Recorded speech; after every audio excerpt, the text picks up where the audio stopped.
I was 18 years old when I got married.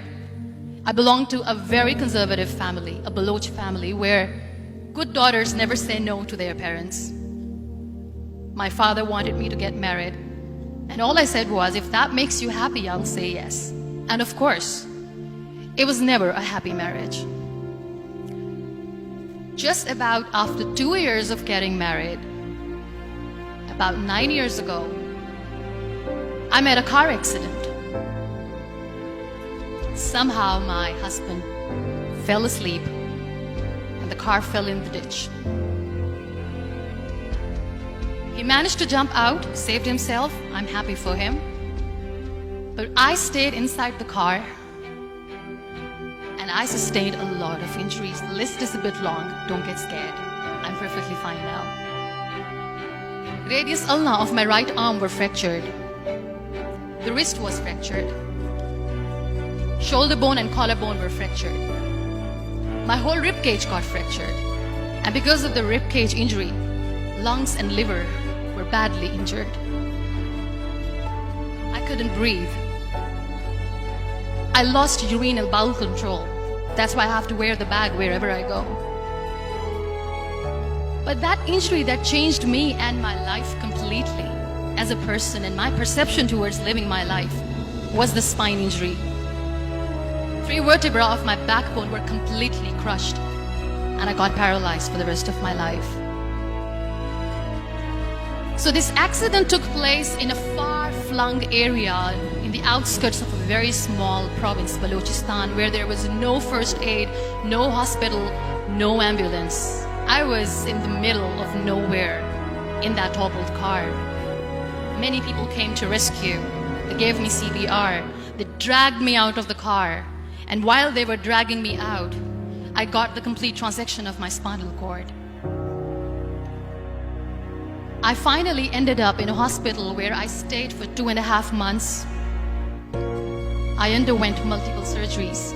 Doctors have put a lot of titanium in my arm. There's a lot of titanium at my back to fix my back. That's why people in Pakistan call me the Iron Lady of Pakistan.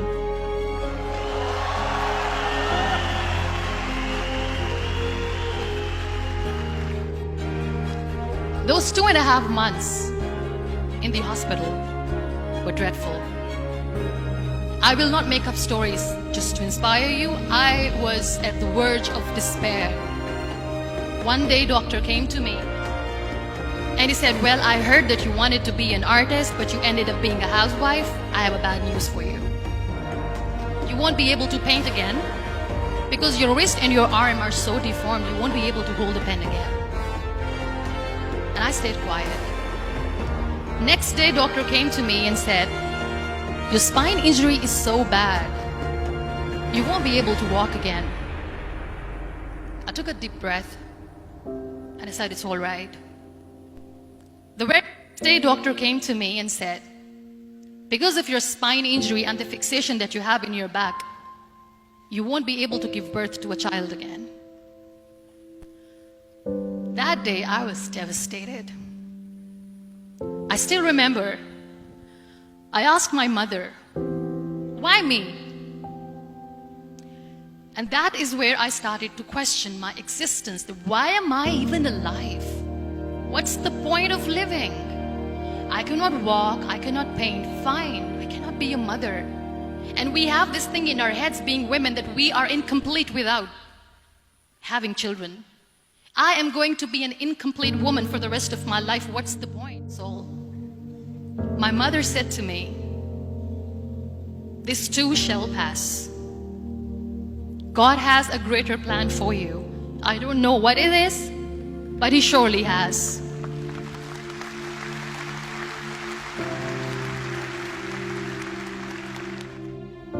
So what kept me going was, one day I asked my brothers, I know I have a deformed hand, but I'm tired of looking at these white walls in the hospital and wearing these white scrubs. I'm getting tired of this. I want to add more colors to my life. I want to do something. Bring me some colors, bring me some small canvas. I want to paint. So the very first painting I made was on my deathbed, where I painted for the very first time. There were a lot of infections in my body, a lot of allergies. So doctors wanted me to lie down on the bed straight for not 6 months, for not 1 year, for 2 years. I was bedridden, confined in that one room, looking outside the window, listening to the birds chirping, and thinking maybe there will be a time when we'll be going out with the family and enjoying the nature. That was the time where I realized how lucky people are, but they don't realize. And you know how it all began? That day I decided that I'm going to fight my fears. We all have fears. Fear of unknown, fear of known, fear of losing people, fear of losing health, money.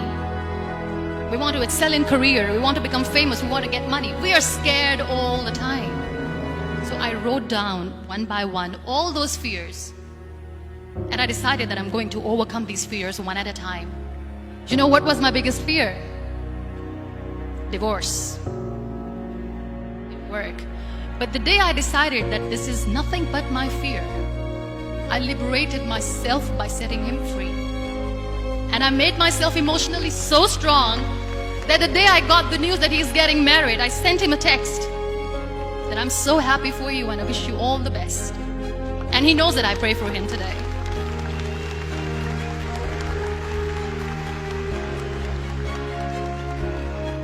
My biggest fear, number 2, was I won't be able to be a mother again.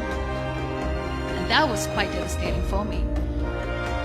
But then I realized there are so many children in the world, all they want is acceptance. So there is no point of crying, just go and adopt one. And that's what I did.